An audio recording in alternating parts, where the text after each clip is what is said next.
Only the best. Elgato face cam. Yeah, same. I've got a the DSLR. 360. Yeah, I'm using a Nexi Go. Yeah, the Elgato's not bad. I'm gonna buy this Elgato Elgato right now. Don't just use your iPhone as a camera. I don't. Yeah, You think I have an apparently iPhone? I've run Pixel. I'm an Android. Someone has You're an Echo. Android? Oh Yeah. my god, I can't. It's probably believe the like the a audience. personal thing. The green, Yeah. the green dot. I'm sorry. Like I just go for the Pixels every time. Just the Pixel A series. I don't care. As long as I can read the news and see stuff and get phone calls. Like I said, I got tired of Google trying to sell me shit that I was talking about the night before. That's why actually I would buy an Android phone if it wasn't for the fact that I personally believe that Google just wants to mine all of my data, and so that's my only.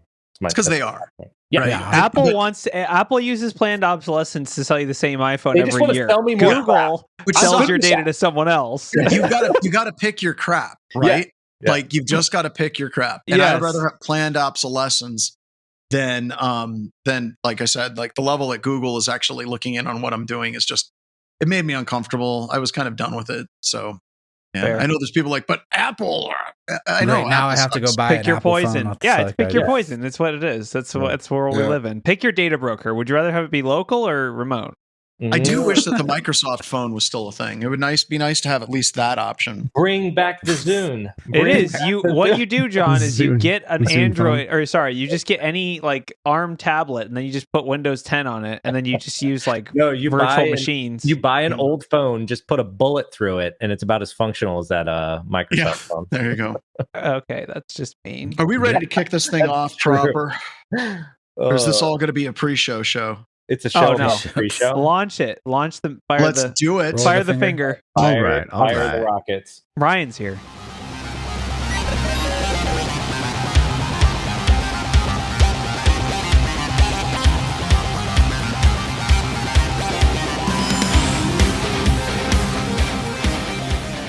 Welcome, everybody, to another edition of Black Hills Information Security Talking About News. And as Roger just pointed out, the only Infosec news podcast that gives you the finger right at the beginning.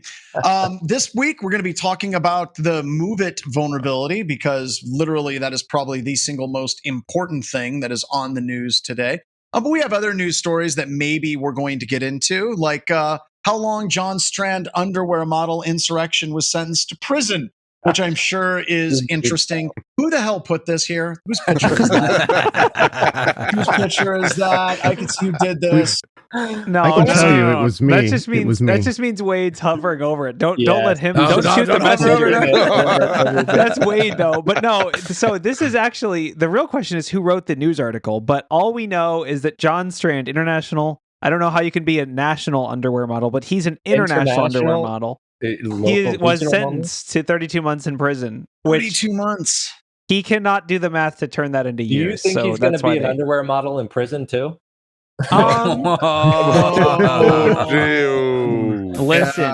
Listen. They Listen. yeah.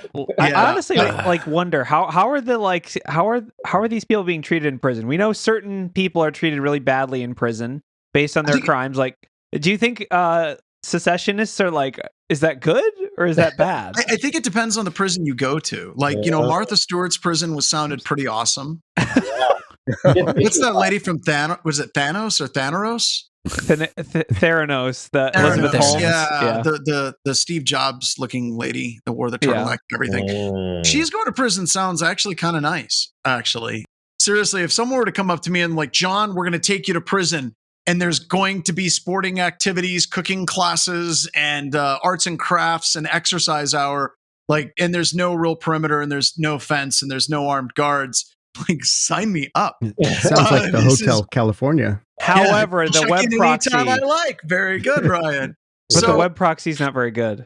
Yeah, the web proxies aren't that good. I could do without it. They're like, here, you've got to surrender your computers and your phones. I'm like, here, just take it. You only have to bypass this Palo Alto. You're good. Yeah. Jeez, that's all I've got to do to get out. So we know that prisons use slave labor, but do they do it for pen testing yet? Like, is it like, oh man, I'm in like the bougie prison, so I have to write code for DoD now. Roger's asking how many hacks gets him in. We need to create this prison.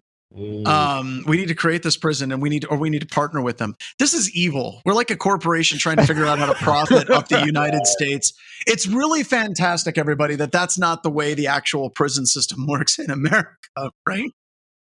Imagine just an elite group of hackers coming straight out of prison, right? Though, like, because they stopped giving them weights because they're all buff, but now they're just coming out just nation state ready to just your next ransomware group. Here we come. That's what you think it is, but what you're only going to get is a bunch of Kevin Mitnicks.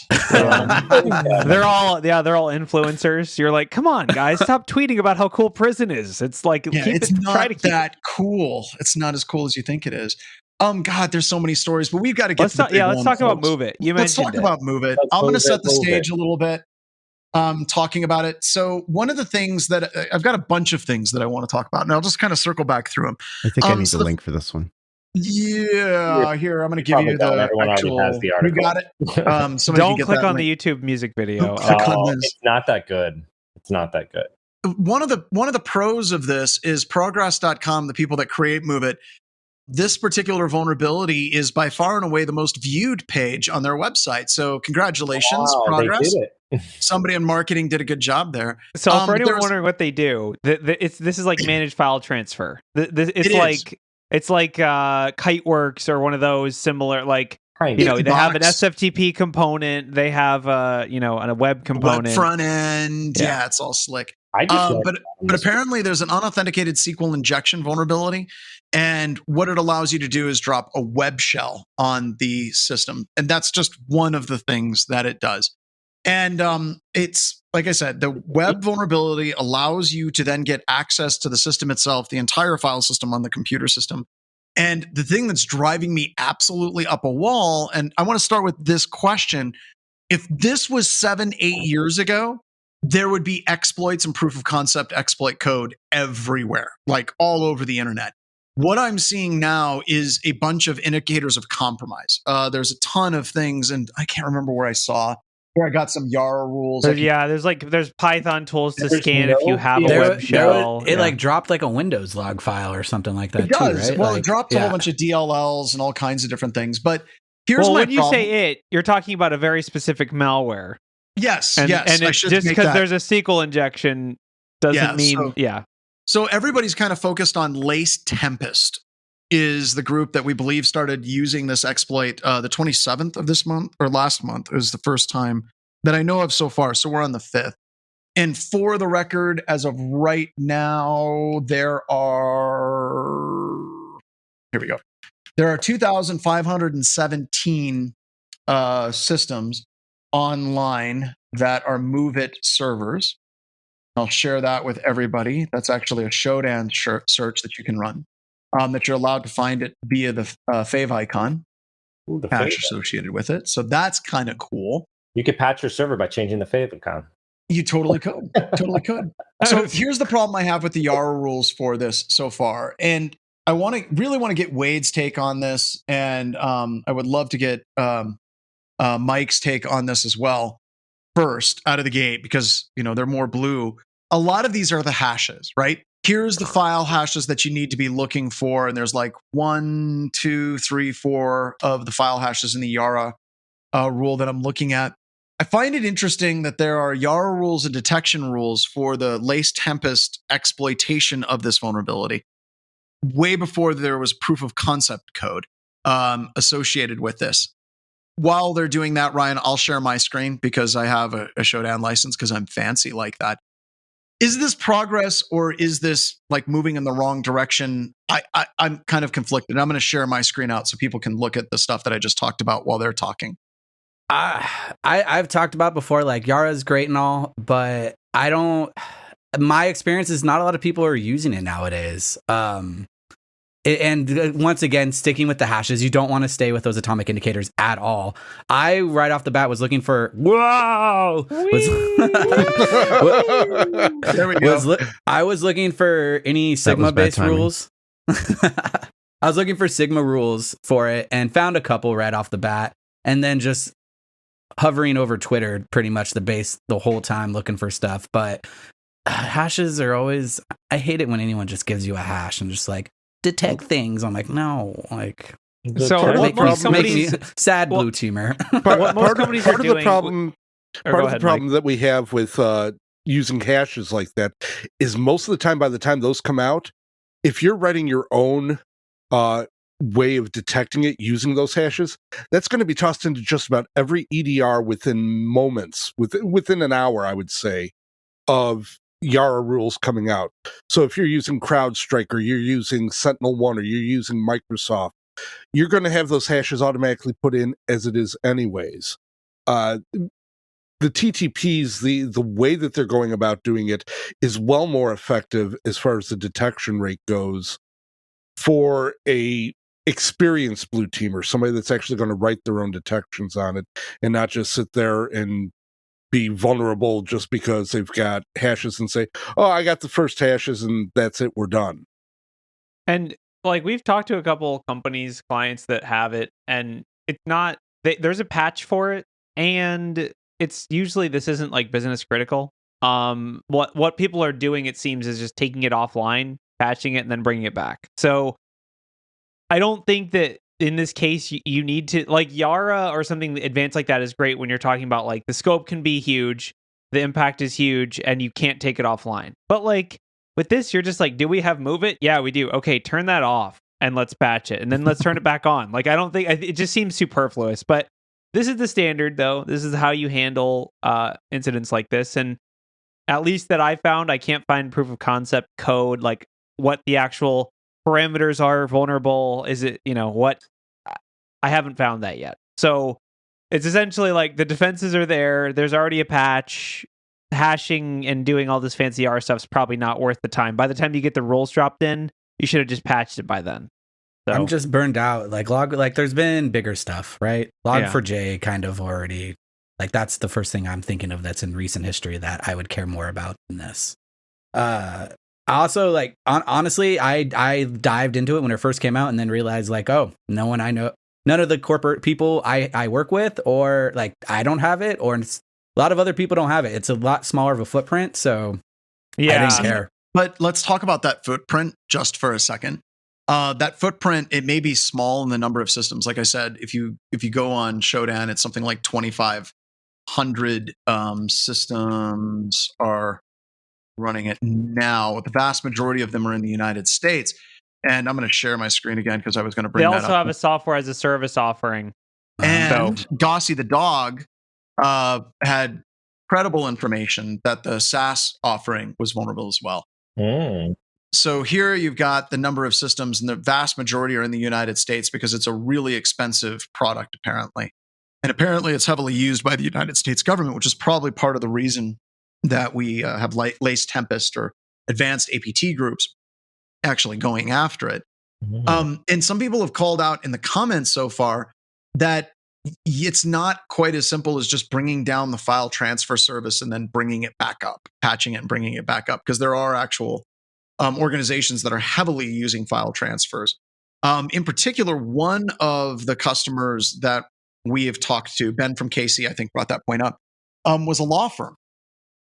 And I think that this also gets into some really interesting questions about, it's one thing to say, here's what you need to do to patch it. I agree with the Yara, like the utility of Yara rules are less interesting to me at the moment than the detection of the attack. And more importantly, like, does anybody know what the logging of this is to be able to tell if you've been attacked? Because a lot of the detection that I've been reading online is really, really light, right? Like they're like, here's additional best practices and here's some IOCs. And the IOCs are absolutely like the generic Yara hash IOCs. What kind of logs does MOVEit generate? Can we actually look at those logs to see what, if an exploit actually happened? And I know I can answer this question, but I want to kick it out to Paul, kind of talk about this a little bit. This is the Trusted Sec blog, which I think is the best blog for this one. So this is a write-up of the web shell that the threat actors were using.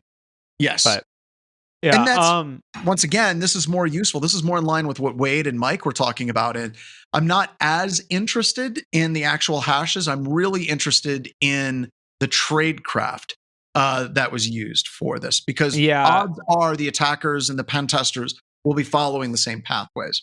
So yeah, the other thing to keep in mind is like one of the recommendations, what obviously to apply the patch, the other recommendation is just to completely remove the web interface or disable the web interface. And that would leave the SFTP, which to be honest, I would guess for like a law firm, the web interface is just as critical because you have, distribution of documents and things like that. And that's all very important using primarily the web interface.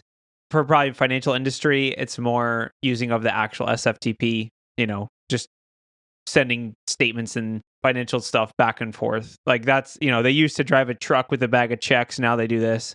Yeah. I mean, I definitely think that it's one of those, honestly though, having done a lot of pen tests for organizations, the file transfer applications are one of my favorite targets because they usually don't have single factor, they usually do have single factor. They don't have multi-factor. And they usually don't have good account management practices, and I can almost always find credentials and data breaches for these types of file transfers because they have really widespread usage. Where like if you work for any other company and I have to send you a file, I have to use this appliance. So that means there's hundreds of thousands of accounts of people that have used it once, and most companies don't expire the accounts. So it's like you have this huge list of accounts that are permanently enabled with bad credentials.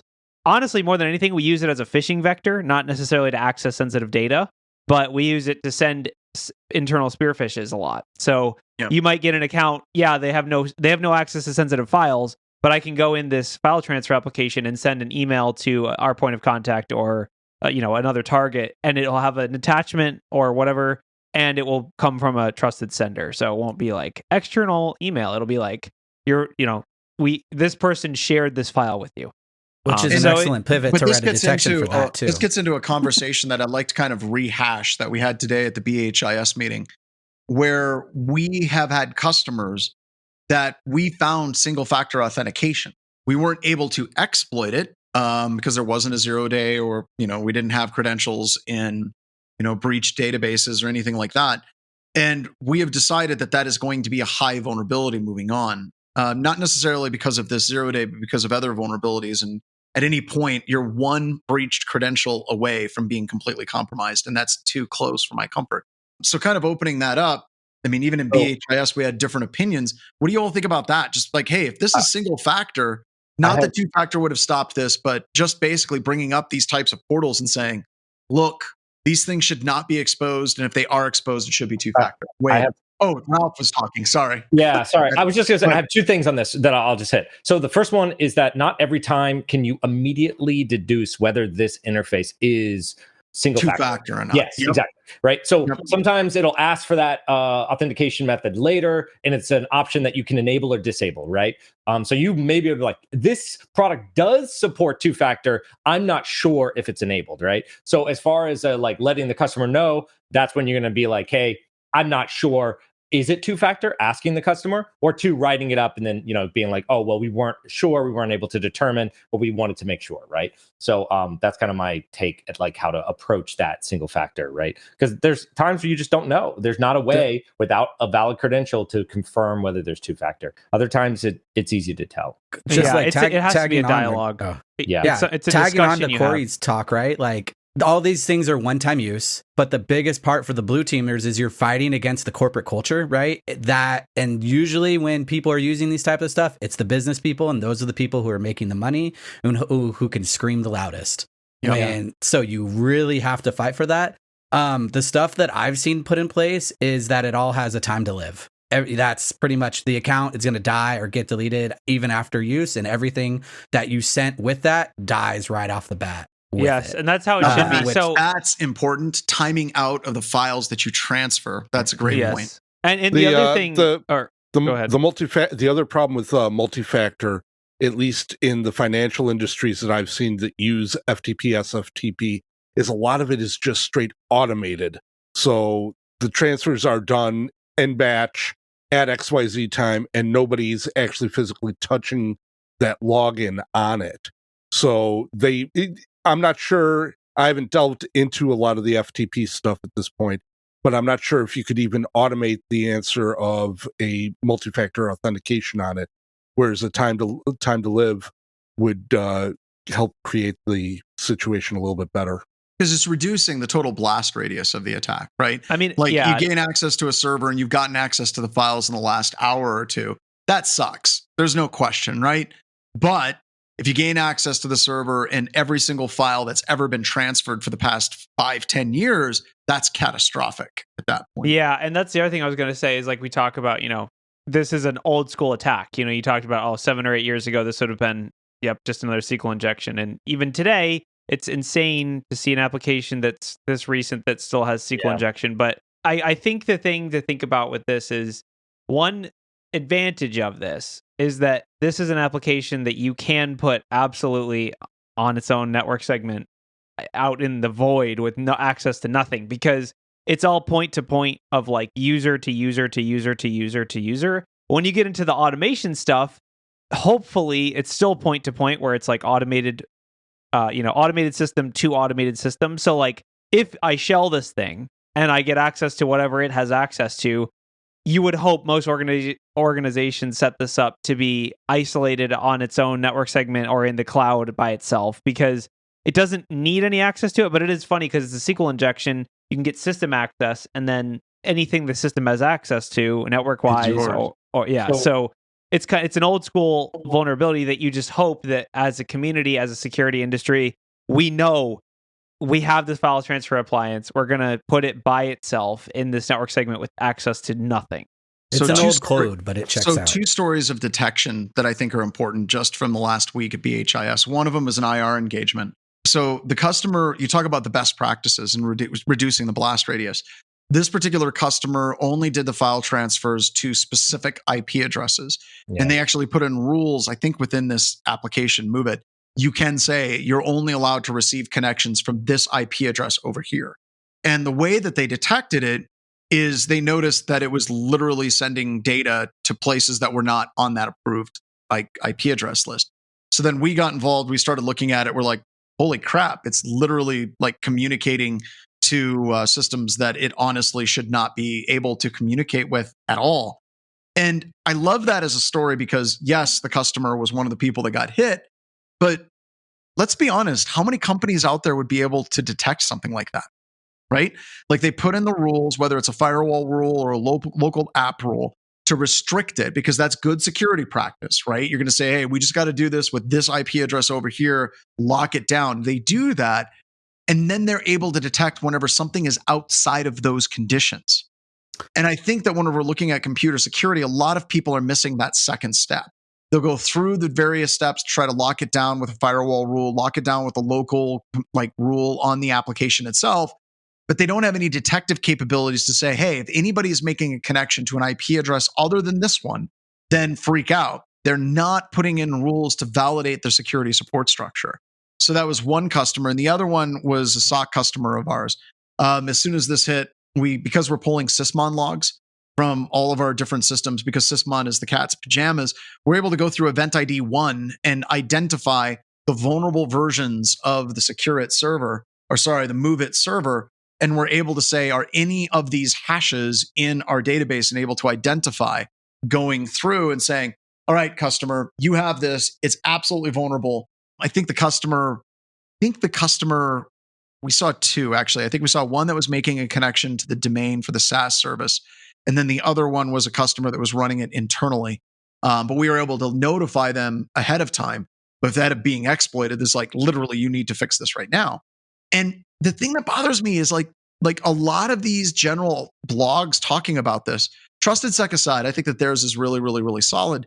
People aren't having conversations about not just how you detect this thing, but how do you set up your architecture to detect things like this moving forward in the future? So your first story, it hit a nerve for me because I feel like that's where the separation from security engineering and security operations really creates a hole in defense. Yeah. Like, especially with bigger organizations, usually the people who are setting up the tools aren't necessarily the people who are running them later or building those detections for them later. And like going from large corporations and small corporations, I will say usually the smaller corporations have more fine-tuned stuff because it's the same person doing everything. At least like in a more healthy environment. Whereas as myself, someone who ran and deployed the tools and then also built the detections, I knew the tools back to front. But it's a little bit harder to get that level of communication with a security engineering team to build that stuff. I didn't even know about that other part, John, that you could put in that whitelisting, the listing part, or in the back end. Which I don't know if they put it in as a firewall rule in the SFTP service and the web server was exposed to everybody. But look, if I'm dealing with a customer, and this is one of those things people talk about insurance companies, and they're like, if we get hacked, is the insurance company going to pay out? You'll want to be at that tier, right? Where you put in the security controls, you had validation for the security controls. Sure, you got popped, but it's going to be damn hard, totally not impossible, but damn hard for the insurance company in that situation to say, we're not going to pay out because, you had weak security. I mean, you're putting in filtering and you're putting in detections to see if anything exists outside of that condition. You're already 2 steps removed from 90% of the companies that are out there for security. It's a really good way to pitch it too, is you're eliminating risk and for the company in order for them to use that insurance and tying back your security controls to stuff like that. But I have 3 little things I just want to say about the MOVEit vulnerability. One is that Shodan list that you sent, John, that includes a Secure It Mobile, which I guess wasn't vulnerable to this. So like that hash, right, for the favorite icon includes like the mobile sites as well, because those are web interfaces. So it might not be an exact representation of all of the MOVEit transfers, right? And this was a web interface in front of the ability to do SFTP transfers, among other ones in the back. But the thing that I thought was the funniest is if you look up what MOVEit Transfer says about their system, is that it is PCI, HIPAA, GDPR, SOC 2, Type 2, all of these. It is so compliant. It is the most compliant application in the world, right? Yeah. For doing these kinds of transfers, right?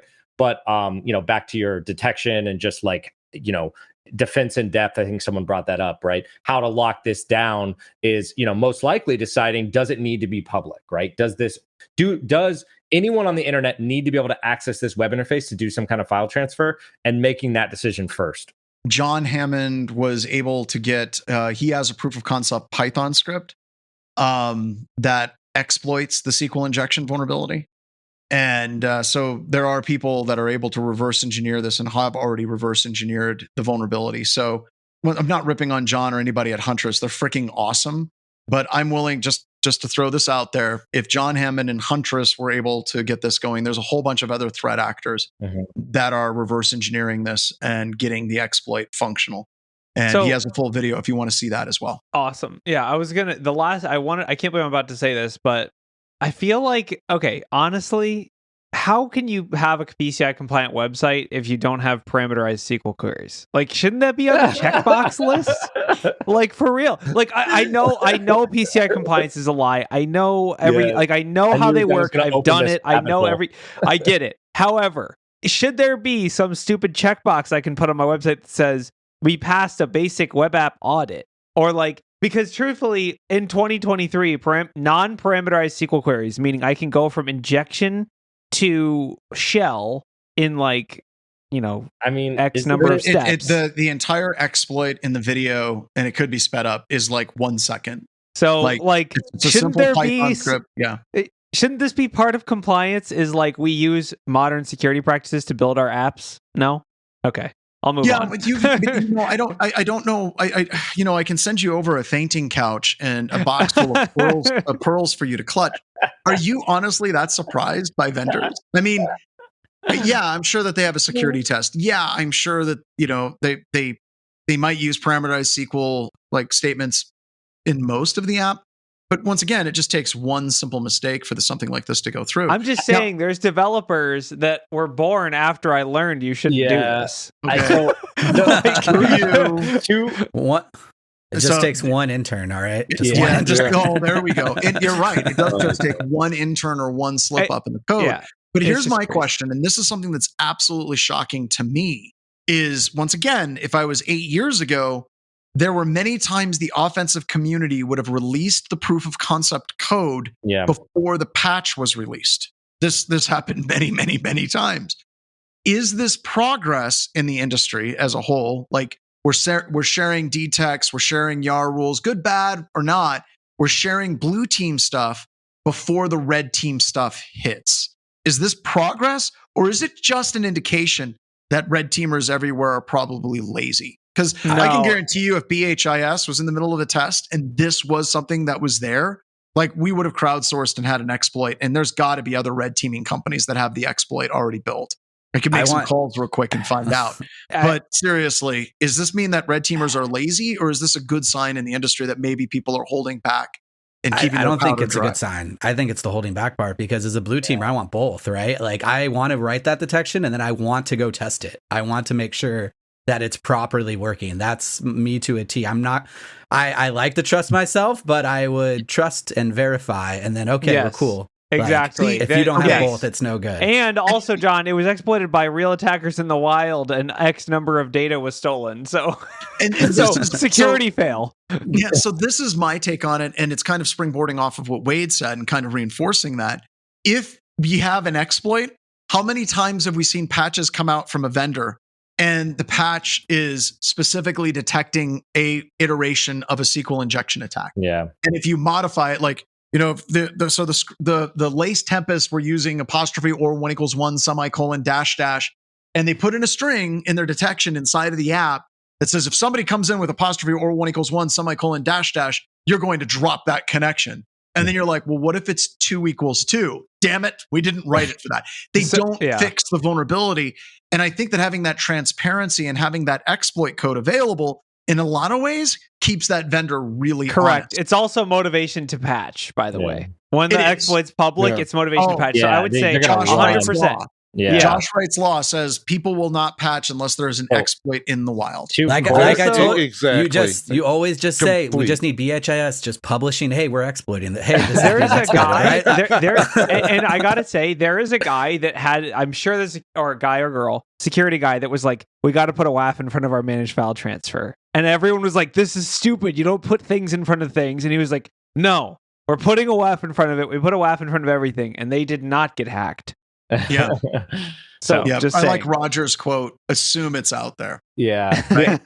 The exploit is out there. I got to send that in for a t-shirt thing for Wild West Hacking Fest. Oh, it's malware finds a way. We already have it. But I mean, but the X-Files theme. Oh, the exploit is out there. Corey said that this is I can't believe this SQL, right? There's SQL injection, but there's probably more. If because this is a class of God. I mean, I hate to be like the guy who's like, if it could happen one time, that means that they weren't doing check. I mean, I've done plenty of web apps where I found it once and I was just like, it's going to be everywhere. Are you using the LastPass defense? Yes. Are you saying just where there's smoke, there's fire, and everyone bail? Like, screw this company? I'm not saying everyone bail. I'm just saying that, to your point about the class of vulnerability, if you're not checking for it, right? And this was able to get through. This is a rewrite. Yeah, this is a rewrite level vulnerability. Yeah. Yes. So let's get on that. Like, we don't know what the SQL injection is. If this is a SQL injection and a get parameter, i.e. up in the URL, and it can be found quickly and easily with like Burp Suite Pro. It is unauthenticated. I could tell you that much. It is unauthenticated. So that means that your get and post, like the number of variable fields that you have to play with are incredibly limited. It's pretty bad. Yeah. It's egg on face. But then it's getting into, does MOVEit actually have a letter of attestation anywhere on their website? Like if I go to website, got Community Corner. Well, yeah, that's another question. Who knows? Letter of attestation. Or ask like an actual ChatGPT. It doesn't know anything past 2021, so it's not going to be great for that. They've got nothing. I'm sure I have to get like a super subscriber account to download the new version to see what the change was, but and I'm willing to bet also that that's what reverse exactly. That's how you're going to get it. Just do a patch diff on it. Yeah. And that brings up yet another question. Is if you look at how Microsoft releases patches, they obfuscate the living hell out of the patches. So you can't go directly. It's like, here's the line in this dynamic link library that's different from this before. That's where you need to write your exploit, boys and girls. They do all kinds of things to obfuscate the DLL for one version to another.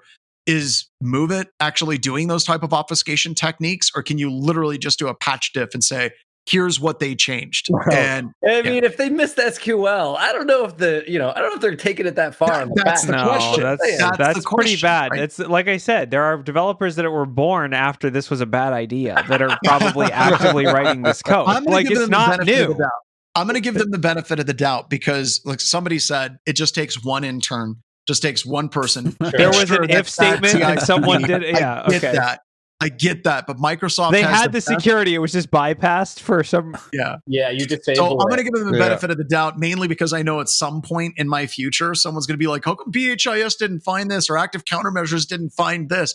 And I'm like, "Well, God, it was just God damn it! It was just one mistake. So I will just one vulnerability. It's one mistake in something it's one mistake in something that's obviously not highly widely used. So how often are you going to actually run into that? Is a good point. Only 2,500 exposed ones on the internet, and actually lower than that. Because like Ralph said that, when I'm doing like a red team or something like that, and I see a developed application that's like maintained, I'm going to spend less time on that than I might on a custom application. Not to say that I won't check for those things, or if you paid me to do a test on this app, I'll just spend all the time doing it. But if I'm looking wide, I'm not going to spend as much time on that particular app because I assume, that brings up two separate things whenever it comes to red teaming. Number one, when you're doing red teaming, if we're at the point where we're trying to write a 0-day in 2 weeks against a COTS software package, we're pretty desperate. Now, Bradley had that one, I can't remember the name of the software, where we reverse engineered the Nessus plugin. So the exploit wasn't public, but he was doing packet capture to capture the vuln scan data and then was able to reverse engineer that and get it an exploit. Now that's the type of cheating that we do as red teamers. But this also, this is like once again, Vinny, talking about, he's kind of been ripping on, the idea of an assumed compromise assessment. He's just like, well, if it's an assumed compromise assessment, why don't we just give you access directly to our most secure data? Honestly, I disagree. When you're looking at a red team like this, when we do an assumed compromise assessment, we're assuming that something like this is going to land. And then we're going through and testing your detective capabilities post exploitation. That's why it's so important. You absolutely should do red teams that are purely unauthenticated on the outside. But goddamn, if you look at it and you're like, well, if I give a red teamer access to my network, it's cheating. Abso-freaking-lutely. You need to do that type of test to say, if somebody sits in our DMZ, are we able to detect if there's outbound connections coming from one of our servers in the DMZ that's not a normal connection? Can we detect if somebody's pivoting from the DMZ to the internal network? Can we detect if somebody's pivoting from a SaaS platform that we're using into the internal network or into other parts of our infrastructure? That's why these types of tests exist. You can't expect your red team to come up with 0 days every single time, number one, because that's dumb and it's really, really expensive. And number two, they're totally not going to hit the same 0 days that other attackers are going to go after. I mean, also the point of, if we're doing a red team and we're hitting this thing up, do you have the logging? What data did we get access to? So, and not to toot our own horn or our clients' horns too much, but we do have a lot of clients at Black Hills that hire us to do testing of commercial products like this. And on some level, you could say it's stupid because they didn't code it. And if there's an issue with it, they're just going to have to kick it back to the vendor. But this is a great example of, if you are one of those paranoid companies that hires pen testing firms to test your commercial applications in depth, like web apps, assume compromise, full on, not just like, oh, we saw it on a red team, didn't look like a juicy target, but like, here's the MOVEit application, here's credentials for it, see if you can do anything bad. That validates the value of this, because there's always, I'm not saying we definitely would have found it, but there's the potential we find it. So it's, the people that are really paranoid are, this is edifying for them, where they're like, and a consumed breach is like a total positive win for the blue team. A lot of times, like, it looks really good for us, where you have to actually move to assume breach. If you caught them trying to get in right off the bat, like, it's always a good ego boost, to tell you the truth, right? And there's nothing wrong with that, right? It's not It's not meant to be adversarial at all. But I want to springboard on what Corey was just talking about. As the owner of Black Hills Information Security, the only companies that I know that actually hire red teaming companies to go in and do assessments of the products that they're using would be like financial investment firms. I think we have one insurance company in like over 12, 13 years, and then a couple large scale manufacturing companies. And my point with that is these are companies that have monster security budgets. Their a level of risk tolerance is almost non-existent. It's not something that a normal company can be like, you know what? I'm paranoid of every single application that we have facing the internet. We should have that tested. And I think that comes back to we've got to normalize vendors having letters of attestation from reputable pen testing firms saying that, yes, we have Bishop Fox that tested this application. We have Trusted Sec that tested this application. We have BHIS. We have Red Siege. We have Secure Ideas, whatever. HackerOne. You know, I would trust HackerOne more than other bug bounty companies, right? Because a lot of bug bounty companies are just spray and pray. HackerOne, they'll actually do product assessments with third-party hired guns. But we need to normalize that, right? Because not every company can afford that. But these companies should be having that level of testing done on their products anyway in advertising. I would say yes, as long as it's not a product that involves a lot of custom configuration, which this is not. Like, this is just an off-the-shelf. If it's a product like, you know, the classic example is what we test for every single client, which is their EDR configuration, right? Like, because we don't have a choice because it's running everywhere. So it's like, yeah, you know, we're not going to find a bypass in your EDR, but we can find the exceptions or the exclusions or the, you know, you just have it in alert-only mode. Like, so yeah, I mean, I would agree with you, John, but I will say, like, for certain products that have like huge amounts of, you know, setup and customization options, just it odd doesn't thing to matter config. at that point. Yeah. So you'd basically say like EDRs would be off the table for that type of testing. I mean, they should definitely be publishing like, here's how CrowdStrike isn't going to get hacked, but but at the end of the day, if you run it in alert only mode, it doesn't matter how much CrowdStrike doesn't get hacked, you will. Yeah. So. And how many times do you see EDRs get quote unquote bypassed? And the EDRs are like, they disabled application allow listing. Like, they shouldn't have done that. They had alerting not blocking mode. A lot of time. Yes. And also, like, we had a rule because people needed to do their jobs, which their jobs involved running macro enabled documents from the internet. So but like that's not on the vendor. But anyway, we spent way too much time on that article. But interesting kind of, you know, here's where we're at with security. Old is new, new is old. Nothing has changed. That defense in depth, you know. Do you guys want to talk about the Gigabyte one? The Backdoor? Yes, that's a good one. Put your tinfoil hats on. I thought it was Gigabyte. Oh my god, Giga? No, it's Gigabyte. It's worse than Gigamon. It's Gigabyte. Gigamon. I just realized we burnt way too much on that previous story. This one's probably more important. So Gigabyte had a firmware backdoor. Okay, so all right, so Gigabyte didn't actually like have a backdoor per se, but it was easily exploitable. And like the really high level for this is that the updater for this firmware didn't really validate who the server was, and uses unencrypted. So you could do something like man in the middle, change the DNS request, and then suddenly you're updating the firmware on these devices, right?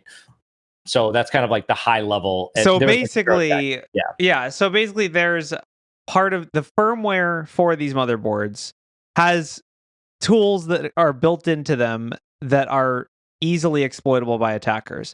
Yes. And I will say, this reminds me, I don't know if you remember the Razer vulnerabilities. I don't even know if this got a lot of press, but it's, as far as I know, still vulnerable, where essentially when you plug in a Razer mouse, it just like does bad things and you can totally hijack them.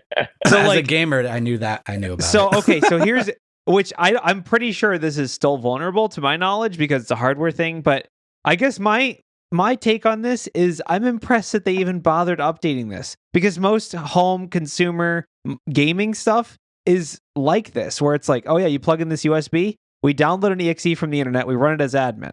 That's pretty normal. So I'm actually impressed that they decided to update it and fix it. I give them credit for that, but also scary. So first and foremost, Eclipsium is awesome. A good friend of ours, Paul Azadorian, is over there. So, you know, hats off to them and what they're doing. But this also, like, if we go back to the threat model thing, this is totally something that, if our Russian friends would have discovered this, they absolutely would have used this, right? And this gets into the oopsies mistake, because if you're looking at like Gigabyte, they're not idiots, right? They're not like really bad developers, but they clearly made a boo-boo here. Yeah. I mean, and I guess like this is kind of we could, I guess if you want to spend a little more time on this article, one thing I guess we could discuss is, so what a lot of people might say, well, Gigabyte probably not getting a lot of usage in the enterprise area. It's probably mostly home gaming, right? Like, I don't think there's many large companies that are like, yeah, we're buying Gigabyte gaming desktops for all of our employees.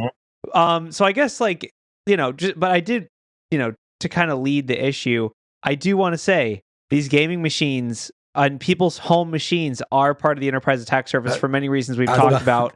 LastPass is the biggest one I can talk about. Where my it's like PlexTrack server has a Gigabyte. Yeah, I was gonna say, dude, I don't think it's PlexTrack. Don't bring them into this. Oh, my PlexTrack. Oh, my bad. My Plex server. I was just working on PlexTrack. Gigabyte does server motherboards as well. Your home network, enterprise ones. Your home network is part of the threat model when you're in this work from home, zero trust type of world. So just something to think about. Yes, not. Yeah, Gigabyte actually has a pretty big enterprise motherboard division, and they actually have a lot of like GPU, AI boards, and other stuff like that. So, didn't this article say they knew how many were vulnerable? Like 250 different ones. Yeah. They were just reusing the same code. I could be wrong on that number, but it's in the. That's 200. the number of motherboard models. Oh, okay. We don't know reading the total. 250. And I was no, like, I don't think we bad. know a total count. I mean, dude, that's enough models. Yeah. It's probably in the millions. Yeah. How to check what type of motherboard this computer has. So can we talk about the Cyberweapons manufacturer? Because this is something we've talked about. Yeah, this one's good. Oh, that sounds good. Ooh, Cyberweapons. This is NSO Group and Pegasus and that's a new one. Paragon and all these companies that are selling cyberweapons. Yeah, I think we've talked about this in the past where people are like, NSO is bad because they're being used by evil nation states and evil dictators. And once again, I want you all to think that through a little bit. Israel is awesome in what they're doing. Just let's give credit where credit's due. I know there's people like, I don't think Israel's awesome under anything. Back up. They're literally selling implant software to countries that want to kill them. That's awesome. Right? Now, whether or not you agree with Israel's policies or not is completely irrelevant. If you're a nation state, and you could, like, if the United States could be like, hey, China and Russia, we've got this implant software over here. And they're like, oh, we'd totally like to buy that. What's the cost? $1 million. Here it is. Okay, here's the software. Now you're installing it in your most sensitive network segments. It's like, thanks. It's like that picture from The Office where he's winning an award and he looks confused. Like, that's brilliant. So I don't know. Like, I'm constantly surprised at people being surprised about nation state level weapons, cyber weapons. And should I stop being surprised at people not being surprised about this or being surprised? I think it's just we're getting into this weird surprise. It's the Fibonacci sequence. It's the cyber like sexy factor that I always felt like. Like there's other military contractors out there selling like actual weapons that kill people to like bad companies, right? Like, why do you care about the cyber more? But I think it's also because it feels like it hit you more because it's just cell phones. Everybody has a cell phone, right? And that's the way it's pitched, but I agree with you. I think you're right on the way it's pitched, right? Having been in some of those meetings, like if you have two people, you have one person that shows up to a meeting with a bunch of generals and they're like, here's a 0-day for this very specific version of Android phone. And it's 0-click and we can gain access. And then you can be in the back room. You're like, I can literally gain access to hundreds of accounts through breach database data. And they'll go for the 0-day click because it's shiny and it's sexy and it's cool and it's expensive. And that's literally where they're going to spend all their time. I mean, I guess we should address the kind of depressing side of this, which is basically that this article and the company that's behind it, essentially what the article's saying is, if you have the right lawyers and politicians behind you, you can develop cyber weapons. Their marketing strategy behind this was awesome. That's what this article is about. Is like, how do we only pitch to the U.S. so the U.S. doesn't Well, no, Saying it's you just can't how sell do you anymore. not step afoul of the Yeah. U.S. so that they won't sanction you? It's just a really funny thing. It's like, okay, well, you can't tweet any pictures of Trump if you want it to be like it's just so funny to be like, imagine being an Israeli person who's set up this company that has this amazing technology, and you're like, all right, cool. We have the 0 days, we have this, I'm cool with it, I can sleep at night. And then you're like, all right, now we have to pick our customer list. Okay, let's call up the United States. Hey, who are we allowed to sell this to? Saudi Arabia? No. Russia? Yes or no? It's so silly. It's like, and as long as you don't go in the dark area and you stay out here in the light, you can sell it to the U.S. is fine with like, oh yeah, you can target Russia. That's fine. Just don't give it to Saudi Arabia. Like, it's just so silly. But that's once again, that's probably not the conversation. They're basically like, so, I'm sure that here the bureaucracy thing was like, well, NSO Group sells to these countries and our export controls do not allow it. And there's probably some policy wonk out at the big blue building in Chantilly or, at the NSA headquarters or wherever. And they're like, oh, no, we can't go with that because they're violating export controls and blah, blah, blah, blah, blah. And then finally someone's like, but if we have a data sharing agreement with them on the ass end through SIGINT, we can get access to that data that they have, selling it to these customers. And then I'm sure that there was a whole bunch of meetings where everyone got completely worked up and there was arguments back and forth. And some general finally made the decision that they're going to get this data. And when you're talking about the marketing of it, right? Every time NSO Group is in the news and they're saying, oh my God, they have this 0-click iOS vulnerability, there's Android vulnerability, and they're exploiting all of these reporters and they're exploiting these people in Saudi Arabia, and Saudi Arabia is using it for all these things. It is straight up freaking advertising. And if you're in charge, right, if you're in some type of offensive cyber command in the United States government, you are absolutely going to get questions from your senators and congressmen and women and people that are GS1 too manys.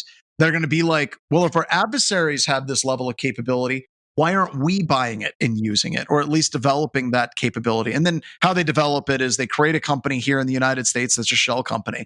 They buy all the technology from NSO. They feed it into the shell company, and then they resell it back to the United States. I don't know if anybody cares about that type of inside baseball, but that's literally how this crap works. Yeah, I also think I think it's funny. Like, I guess one thing to keep in mind if you're the Israeli company is that the people that are working for you will turn on you in approximately 0.2 seconds when they get black bagged and pulled into the wrong room. The other thing is that, like, it is so funny to me. Like, it's so different with cyber weapons to talk about like proliferation or that kind of thing. Like, I guess it's actually, is it like, okay, so Russia had all these tanks, right? And then they got sold to different countries and, big bad. But like, I guess for cyber weapons, do they have more control? Like, I don't know. I wonder, like, because you can't stop a tank from being driven like by anyone who happens to be inside that tank. But like all these cyber weapons are doing callbacks to the main company, right? So it's like sure they actually can be like, you're coming from Saudi Arabia, so no. Like, it's just interesting. Like, they can, but they don't, right? Because they want that to come from Saudi Arabia, and they can totally ride that connection back and spy on the people that are using your software to spy on people. But they have the politicians believing that they aren't doing that. Well, I am sure that there's behind closed door conversations with the politicians that are telling them to STFU and here's some crayons, color. Yeah. So, and once it's again, just a funny, yeah. I hope they are. It's like, so what's your market strategy for marketing this? Closed room, U.S. Tons government of bad press in America. Oh man! So it ends up on the Drudge Report, Huffington Post, Fox News, CNN, just to make sure that all the generals that are making purchasing decisions are seeing your product, right? And you got to make sure, like, your market valuation is not how much your company's worth, but how many pending lawsuits there are. So it's like, how many pending lawsuits you got? Oh, you got 50 pending lawsuits. Oh, you got Apple suing you. We want this product. Yes, we want some of that. Didn't NSO sell to the drug cartels? Every time these news stories are on CNN or Fox News, like a major one, it's like Infosec Cialis commercials. It's just, they're gonna buy your product. It's just like, oh yeah, I'm gonna need some of that. You want to do one more? If we got time, you pick one. Well, I was looking at the Steve Aoki one because why not? It's a crypto scam, and I'm a sucker for a crypto scam.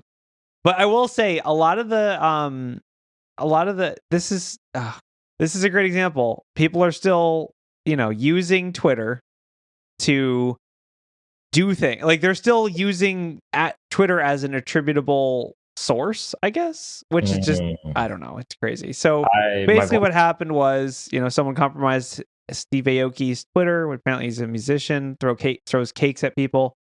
And he, tweeted out a fake link to his new NFT project. But turns out his new NFT project is just an exploit. So the scam is compromising identities, right? And people trusting that it came from the right person because they're just one login away. Yeah. It's just really funny. In the crypto space, they've solved this. Like they've solved like identity attribution. They have like the blockchain. They have like but you got to put in the work to do the validation, right? Well, yes, that's correct. And that's the thing that with NFTs people don't want to do because they want to mint it, they want to be first to do it. But Isn't this just like the great Abraham Lincoln quote about the internet? You don't trust anything on the internet, Yeah, I read that on the internet. But he tweeted it. I thought you were going with the great Abraham Lincoln quote, "Theater sucks." But I don't know. That was a really short one. That was boring. I think it's fine. It's a margins game, right? If somebody's followed by 46 million people or whatever, and you can get a hold of their account, you totally know that there's going to be a percentage of people that are dumb, but there's also going to be a smaller percentage of people that are really, really dumb, and you can totally take advantage. It's P.T. Barnum's born every minute thing. But okay, so the thing that really gets me about this one is we've seen this before with like rich, high-profile accounts tweeting out links to crypto scams, and they've been way less successful than this. So I guess I'm just going to say the NFT crowd, they might be the most gullible crowd on the face of the planet. Well, that's because the NFT crowd, right? The way that they make money is they have to grab it up as fast as possible. Right. And then they have to offload it into being the first to get the exclusive whatever, right? So they literally do it as fast as possible and don't think, could this be a scam? They're like, I need this. And then... Okay, so now we just need to discover the cybersecurity application. People that are talking about here's how before everything went to hell in crypto, they were like, here's how we're going to make money in NFT, exactly like you were talking about, like a pump and dump scheme. And I'm like, yeah, I could do that, but it's evil and it sounds really boring. Like there's funner ways to make money than doing. Yeah, that's true. All right. All right. Let's go back to the cricket finger. Good show. Thank you so much for joining me, Mike and Corey and Wade and Ralph. Really appreciate it. And we will see you next week. Oh, I've got a pay what you can class almost coming up constantly. But if you like computer security stuff and you want to hang out, or more importantly, if you know someone that wants to get into computer security, check out Anti-Siphon Security Training, our website, and go to our pay what you can options because we have lots of cool stuff there. Thank you so much, Ryan. Take us out.